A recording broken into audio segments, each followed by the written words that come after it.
What is good, YouTube? In today's video, I'm giving you guys the top 5 meta assault rifles you need to be using. So if you enjoy this video, let's break 200 likes, subscribe with notifications turned on, and let's get into it. All right, for our first assault rifle here today, we have the Model L, which is pretty much like the best AR you guys can possibly use in Warzone. We had a couple variances to the build that you guys can mess with, so I'll show you guys all those different variations. But let's get into it. First thing is going to be the optic section. This is where we have some sort of variance in what you can actually run. It does come down to a lot of personal preference on what you find is going to be the most effective. But first option here is going to be the Kepler Microflex. If you guys want to run a red dot sight because you feel more comfortable with that, then the Kepler is going to be great for you. Also, you can go down here and run the acute spot reflex. These are basically going to be the two red dot sights that I'd recommend. What I'd also really like to recommend is what kind of is my personal favorite is the Kepler red dot, a nice 1.25x magnification. You can adjust the reticle on it. It's very nice, great for resurgence. I'm primarily a resurgence player, so I like this quite a bit. Also, what I do find is very, very effective is the Willis 3x and the Jason Armory 2x. Anything else after that is not going to be nearly as effective as these options that I've showed you. So at the absolute max, I'd say the Willis 3x, and then you should probably stick on going a little bit lesser in magnification.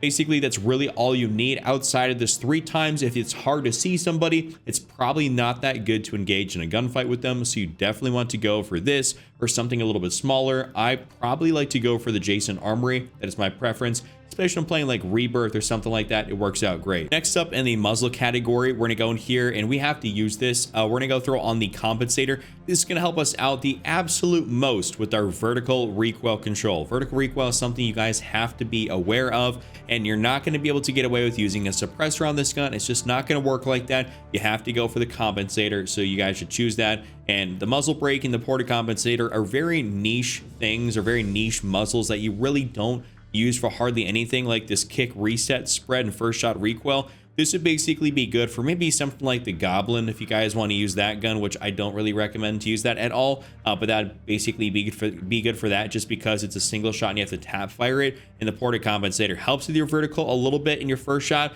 but doesn't do nearly as much for your vertical that you need. And this is basically entirely gauged towards long extended periods of fire and helping you maintain your accuracy.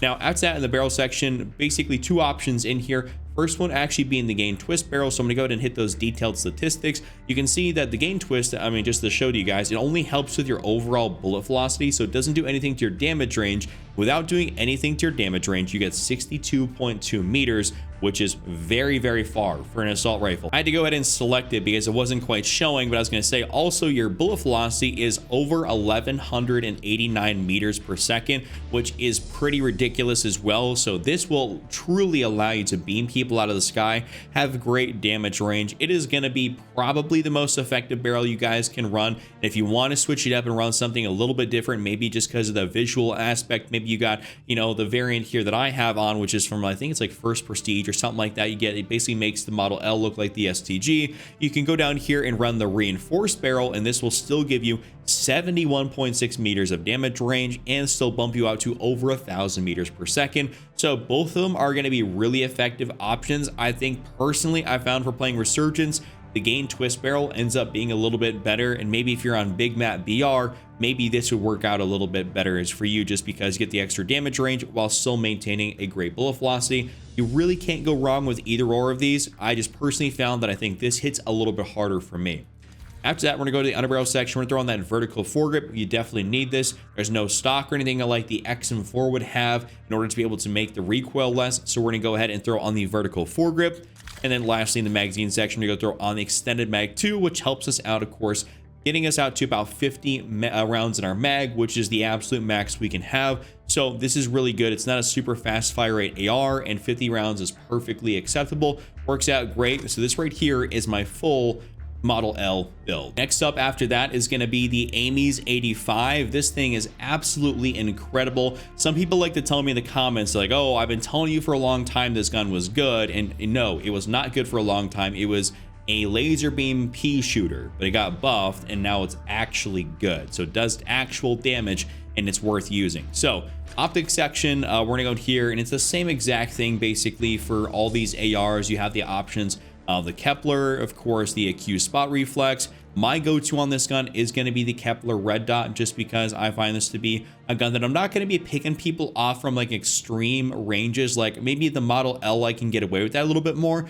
With this gun here, I find the Kepler Red Dot is great. This is a very aggressive AR for me, so I like to have it something that's not a very big magnification. So I like this quite a bit, and I just change the reticle if I want to. So the Kepler is, of course, going to be my recommendation. But as always, you can go for the Jason Armory or the Willis 3 times. That is up to you and what your preferred play style and your just general preference is.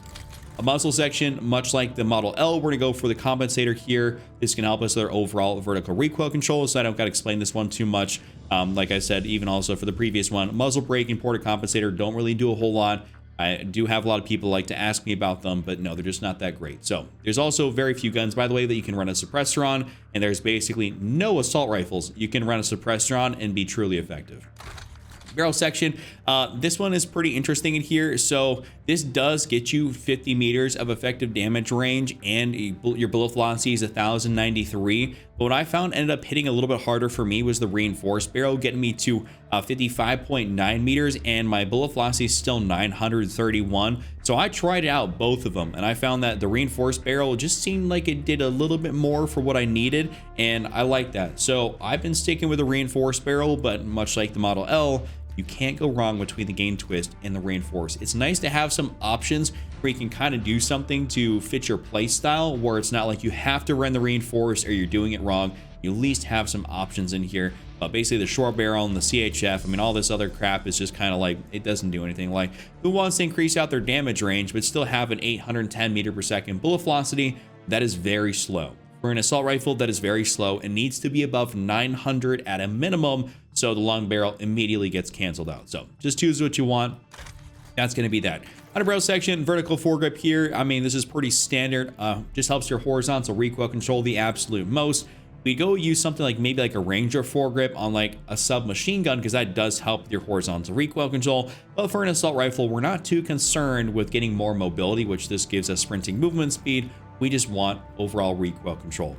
Lastly, magazine, extended mag 2 here. This gets us 60 rounds in the mag. I'm a 60 round mag kind of guy, so I quite like having 60 in the magazine. So this is absolutely perfect. And this is a true laser beam build for an AR. Now in our number 3 slot, which is technically probably about the 3rd ranked overall. I wasn't really planning to do it this way, but the Cypher 91 is actually a pretty solid AR. I just don't think a lot of people are using it. And this is definitely a resurgence style AR. This is a medium range assault rifle. You're not going to be using this at true distance. So just keep that in mind when you're putting this on your loadouts.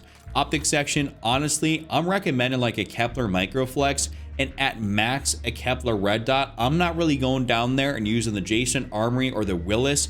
I don't think I'm really trying to use this much outside of me playing some Rebirth and maybe Area 99. And even then, there's some engagements where I'm like, that's a little too far out for the Cypher. This is definitely kind of a run and gun, get up in the mix style assault rifle. You're not going to be using this at super far distance. So the Kepler Microflex is realistically all you need. But like I said, it comes down to what you want to run on your gun, what you feel the most comfortable with. And this right here is what I like the most on this. Muzzle section, we're still going to be running the compensator here as per usual. It does get you a nice little 3 green arrows for vertical recoil control, which is quite nice. I don't really think you can get away with running a suppressor on this thing. I haven't tried it a whole lot, but based on the recoil pattern and what you're trying to use it for, which is range, you definitely need that recoil control, and this is going to help you out the most with that.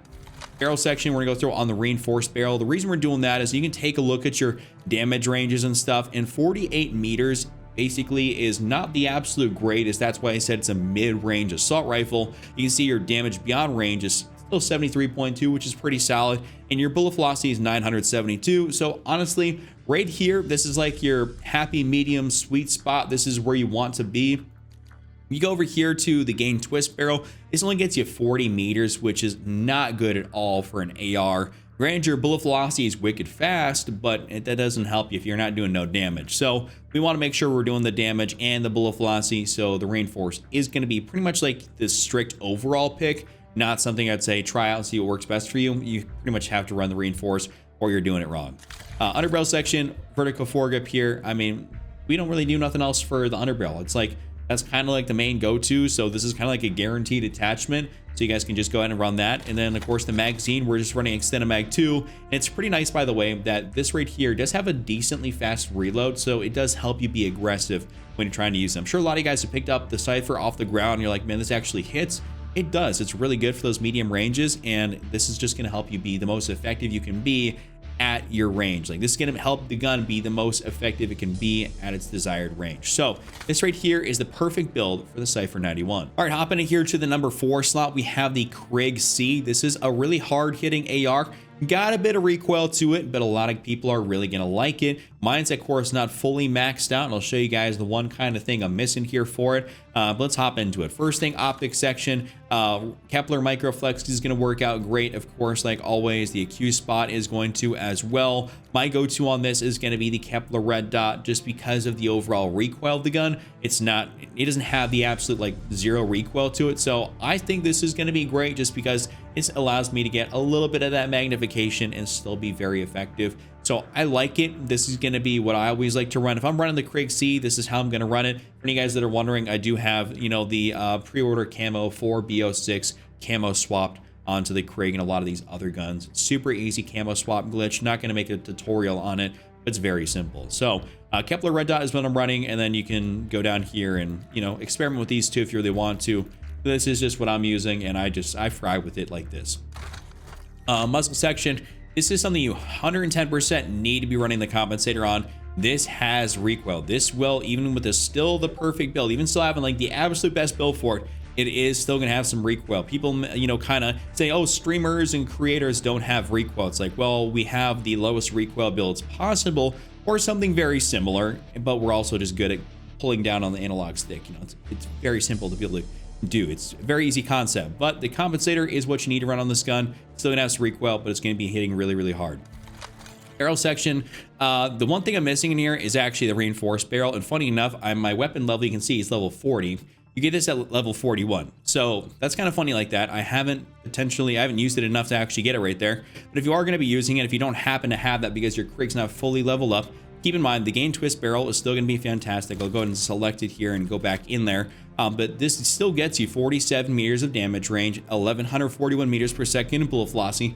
So it's definitely really solid. You can go down here and run, you know, of course, the reinforced barrel, which will still have you at 978 and then 56.4, which, so technically speaking, this would be the better option, the reinforced barrel. But if you don't have it, don't feel like you're going to be missing out on a lot by running the gain twist. This will still be perfectly okay and very acceptable. You're still going to fry. Outer barrel section, have to go for the vertical foregrip. And there's no stock on this thing, got to go for the vertical. So we're going to go ahead and run that. And the magazine, we're going to go down here and run extended mag 2, which gets you 70 rounds, which is pretty cool. That's another upside to this thing, and it does reload decently fast, so you can afford to be pretty aggressive with it. So I like that. So extended mag 2 is really awesome. Go ahead and run this, and this right here will be your full Krig C build. All right, and last but definitely not least, well, actually technically least in this top 5 is going to be the XM4. This will be your 5th best assault rifle now. It's no longer the absolute king, which I'm very happy about. I was very tired of only running the XM4, and I'm glad we have other guns we can run, like the Model L or just any of these other ones I've showed you guys are going to be technically better than the XM4. But if you feel comfortable with your XM4 and you still want to run it, of course, I got you guys the build for it, and I'm not going to say not to use it because it is still technically the 5th best assault rifle in the game. So as always, the optics are up to you. I go for the Kepler Red Dot. It's just been my preference. If you've watched any of my gameplay on the channel, you'll know that if I'm going for a regular SMG gameplay, my go-to AR was the XM4. I was always running the Kepler Red Dot. So this is just my go-to. I like it the most. Muzzle section, compensator here as per usual, does most for vertical recoil control. Keep in mind, this thing did get a bit of a damage range nerf and recoil nerf. So you 110% need that compensator. You can't go without it. Barrel, we're gonna go down here and use the reinforced barrel. This is not one of those guns where you got the ability to kind of mess with it and say, oh, I don't want to go ahead and run the reinforced, don't run, you know, the gain twist or something like that. Nope, you definitely have to run the reinforced. I mean, you can see the gain twist only 34 meters. That's pretty bad, and the reinforced gets you to 41.1, 960. So this is going to be the most effective you're going to be right here. 800 with the long barrel is not going to be that great, so I don't recommend that. That's going to feel real slow. You'll notice that when you're trying to engage people at range, that it will just genuinely feel like your bullets are not going to register that fast. it is a very marginal difference. So we're gonna go down here, run the reinforce as per usual for this gun. We're actually going to go into the underbarrel section, and we're not going to use the buffer stock. So the buffer stock, if you go into the firing range and test it out using the vertical foregrip versus the buffer stock, the one that's of course unlockable and was the 0 recoil attachment, it actually is worse using the buffer weight. So we're going to go use the vertical foregrip here once again. So for any guys that don't have that unlocked, don't feel like you're missing out on something. The vertical foregrip is technically the best thing to run on this gun now, so you don't have to worry about that. And lastly, magazine, I mean, you can run extended mag 3, you can run extended mag 2, up to you. If you want to do that, you'll get a faster reload with this. But I do think that because the overall damage output of this gun, it might be better to have extended mag 3 instead of 2. You might be firing a lot more rounds downrange if you're trying to use this thing still. So go ahead and throw this on here. That is going to be my full build. If you guys enjoy this top 5, give a like, subscribe, check out this other video on screen, and I'll see you all next time.